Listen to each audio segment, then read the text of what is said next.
Anthropology Club, and we have Orlando Silva here, the Vice President, and we have a guest here with us, Jonas Land. Hi. So just to start us off, we are talking about Russia. And I guess, Orlando, I know that you were saying that you had looked at the Soviet Union and how it was impacting some of the culture nowadays.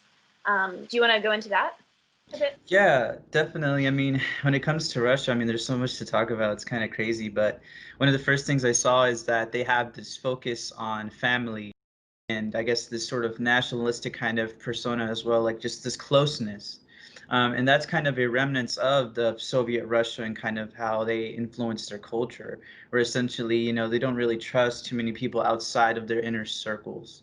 Um, and I'm not sure how accurate necessarily this is because these are all like outside accounts, but essentially there's this sort of system within the country where basically a lot of the people are just looking for their inner circles to get ahead and kind of find different ways for them to kind of do it for their family and for themselves.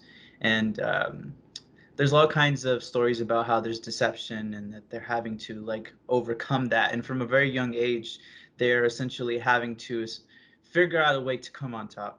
And that they're kind of their people are going through this culture essentially after as almost as if they're forced to go through obstacles at a very young age or so on and so forth.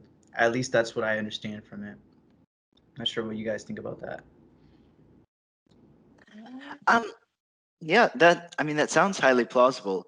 I just finished reading a very interesting book about the Soviet Union, The Gulag Archipelago by Solzhenitsyn, and its complete history of the Gulag prison system throughout the Soviet period. I think he published it in 1972, thereabouts. And so I haven't checked up on how much it impacted the culture, but very much from this book, you get the feeling that people are becoming more and more closed within themselves, and their circle of trust over the period of Soviet dictatorship slowly became smaller and smaller, often leading people to only include themselves in that list. Interesting. Yeah, and I'll let you go, Esther, real quick. Oh, I was just going to say, that's interesting from a social point of view, because if people are just using, or I'm sorry, not using, but if people are just including their personal, very close friends and family, and if they're just including themselves in things, do you think that there are more introverts nowadays in Russia, or maybe there are more learned introverts in Russia, kind of as a survival instinct nowadays? What do y'all think about that? I think it's a little hard to tell for sure, but to some extent, I think they have different social norms than we do. I think respect for them, they have a lot of different mannerisms. Like one of the things I read about is that whenever there's an older person in the room, that you're supposed to direct your respect towards them. And, if you're suggesting something, they'll just take it like that as a suggestion and they won't necessarily listen to it. So it's like, I think it has a lot to do with the mannerisms and kind of how you interact with each other. So I guess in a way you kind of could say it kind of has them being a little bit more introverted. Yeah, definitely. I kind of see that. Yeah, I mean, perhaps it might not affect it too much with how much people enjoy hanging out with others, but still, whether someone's introverted or extroverted, it probably prompts them to be less deep in their connections with people that they don't know as well. So perhaps it wouldn't be decreasing the number of extroverts, but would be decreasing the how deep the extroverts would be willing to go with the wider circle they're involved in. Yeah.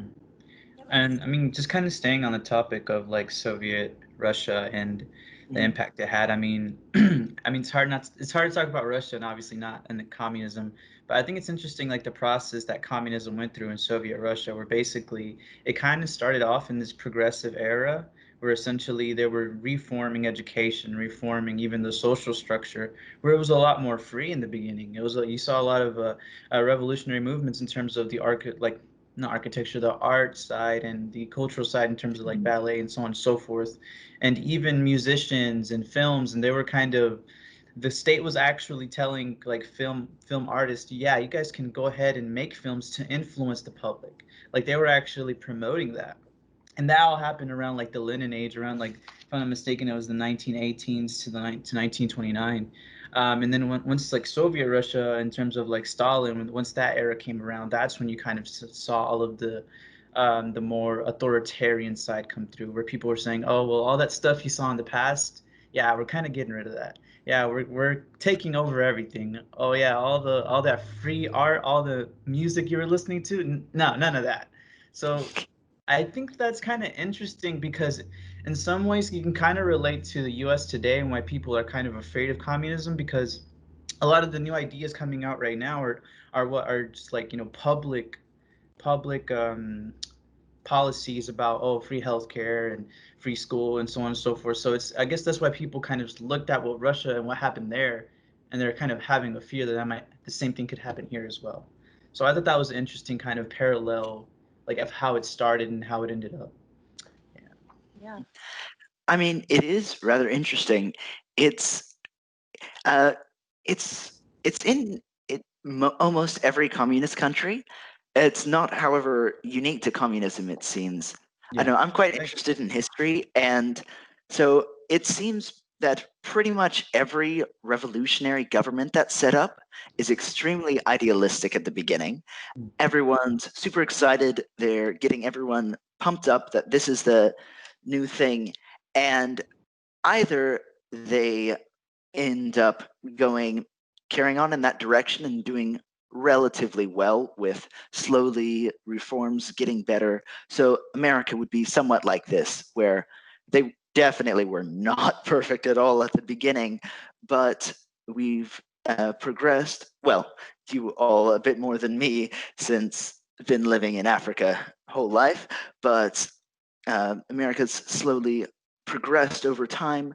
But the majority of countries, it seems, right after the initial revolution, is all the leaders who were idealistic at the beginning gained slightly too much power and quite a taste for it, and decided that they needed to do everything like Stalin did to suppress their enemies and maintain control.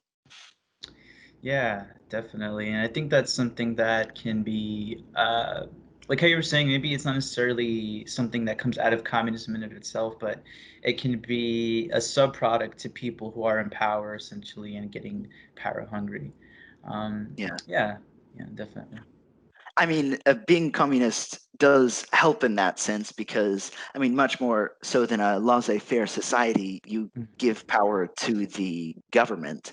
So, I mean, it certainly helps with people being overpowered. But yeah, it's definitely not unique. Yeah.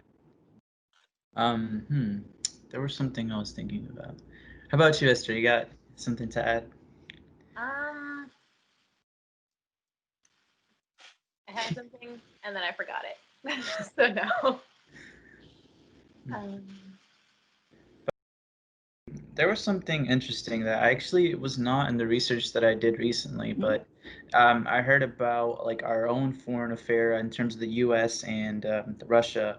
It was talking about how, in terms of how they are strategically looking to oppose the U.S., Russia, they called it something like they're always operating on this basis of 4D chess, or essentially they're looking to make moves ahead of us before we even really understand the playing field in and of itself. And I kind of looked at it and I thought about it from Russian. It kind of makes sense because if you're coming up in this environment where essentially, you're having to look out for yourself, and you're kind of being conditioned to be strategic and to have this mentality of pulling ahead and essentially understanding that there are other people who might try to get the better of you. And so if you're thinking about that and like how societies influence their population in terms of like how the personalities come out to be, I think Russia, in terms of that, can be a huge threat to the U.S. And I don't necessarily mean that like in the sense of like, oh, they're the enemy or something like that. I'm just saying I think that's interesting how you can see like the social influence that it has on this population in terms of that. Yeah. In terms of 4D chess, isn't that most countries though? Because, you know, it's in the world, it really is every country for themselves, and they want to get ahead of all the other countries because, you know, does it really help them if their neighbors get ahead? Maybe if you have a treaty with them or a contract with them. Yeah. But, you know, in the end, you do want to play 4D chess if you're in charge of a country because of the whole system the world is in. Mm. But I Well, would say, go on. I think it really matters in terms of foreign affairs, like how you treat, I guess, your neighbors essentially, because I think I don't know how accurate I am, but the way I've seen it with the U.S. with their foreign affairs, we're kind of taking sort of a bully mentality. We're kind of bullying other countries into kind of being our partners, and we're kind of doing it in a way where it's like, hey, either we're gonna do it my way, or we're not doing it at all. And that is kind of similar to how Russia does it, but in a sense they're more doing it in a kind of symbiotic relationship where you've seen it with China and you've seen it with other countries like in what is it, Eastern Asia, where they are kind of forcing them into these relationships, but at the same time they're saying, hey, well, you're going to benefit from this regardless. And if you don't do it, guess what? The US is just going to come around and bully you anyways. So it's kind of interesting how they're using our own presence kind of against us to make these partnerships. But that's kind of what I've noticed. I don't know. Once again, I'm not like a political scientist here, but yeah.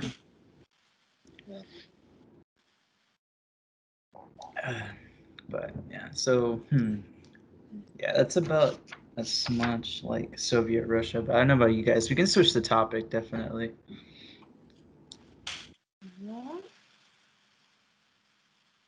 Esther, you were saying that you'd researched some into Russian folklore. Yes, I did. And uh, when I started this because I had read an article about how most of Russia is actually Russian Orthodox Christians.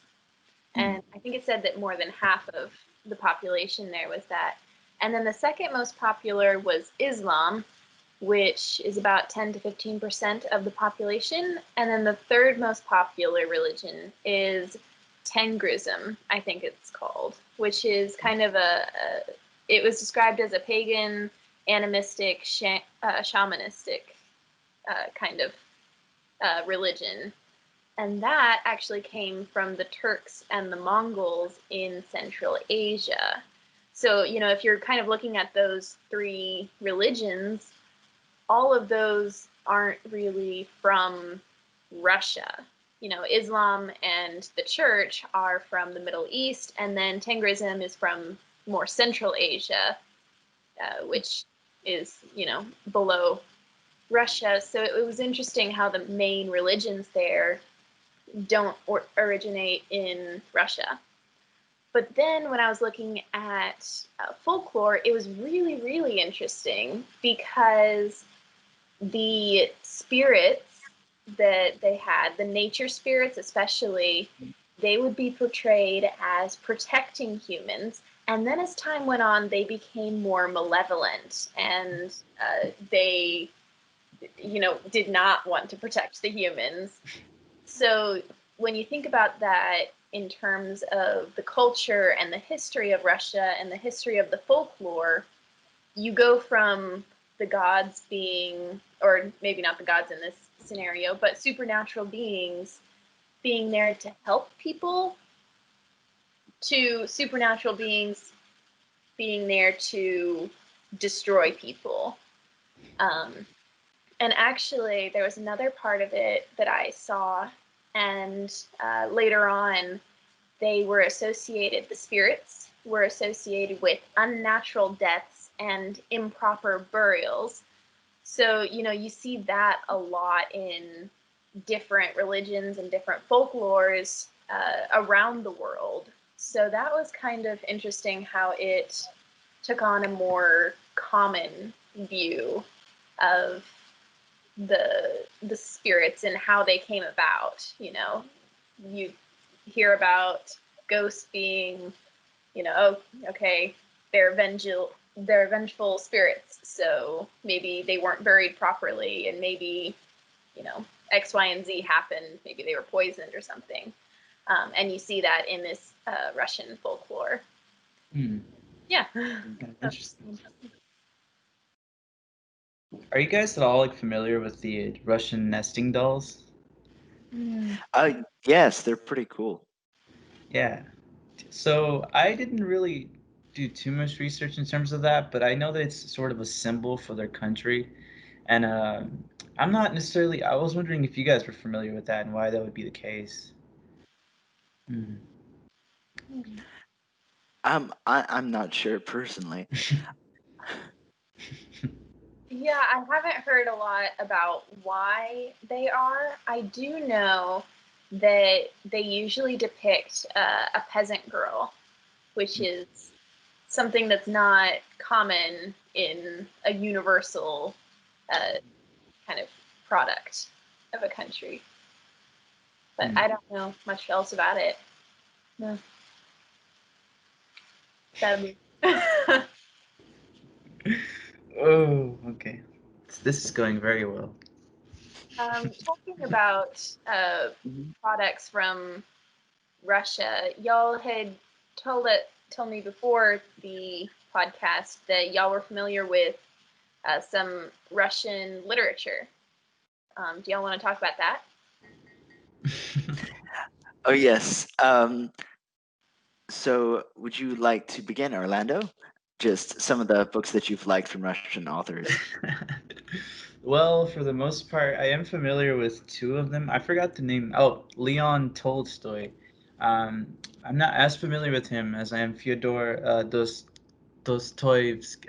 How do you say his name? Dostoevsky, I'm pretty sure. Dostoevsky. Okay, there we go. Dostoevsky. There you go. That's how you say it. I'm more familiar with him. I've read a good number of his books. Two of my favorite, Brothers Karamazov. I can never say the word. Brothers Karamazov, and Crime and Punishment, which I think we were talking about before, me and Jonas. And it's interesting how he approaches sort of philosophy. He's kind of remarked as the first ever existentialist. And I think it's interesting how he kind of takes it as in, you're kind of looking at this world sort of pessimistically, and you're kind of finding no ideal meaning.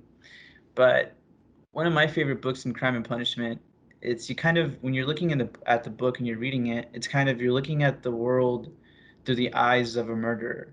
Essentially, often when we think about people who kill others, we look at them in a very villainous way, and we kind of just see them as sort of this shadow. We don't really see them for the person.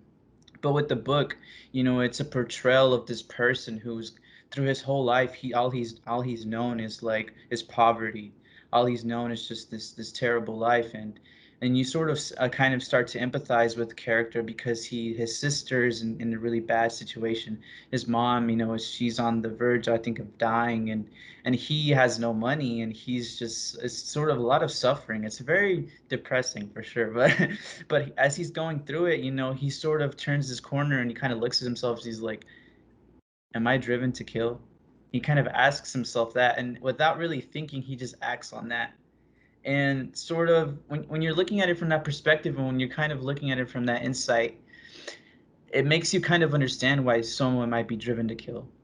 And the fact that someone can approach that in a book, and not only that, but you can paint it so vividly, it's, to me, that was probably the most interesting part. It's very psychological as well, because you're not only looking at it from that perspective, but also there's this detective through the whole time who's just looking at the character and kind of picking him apart and saying, oh, well, this is why he might have done it, and now this is why he's trying to get away. And it's very interesting.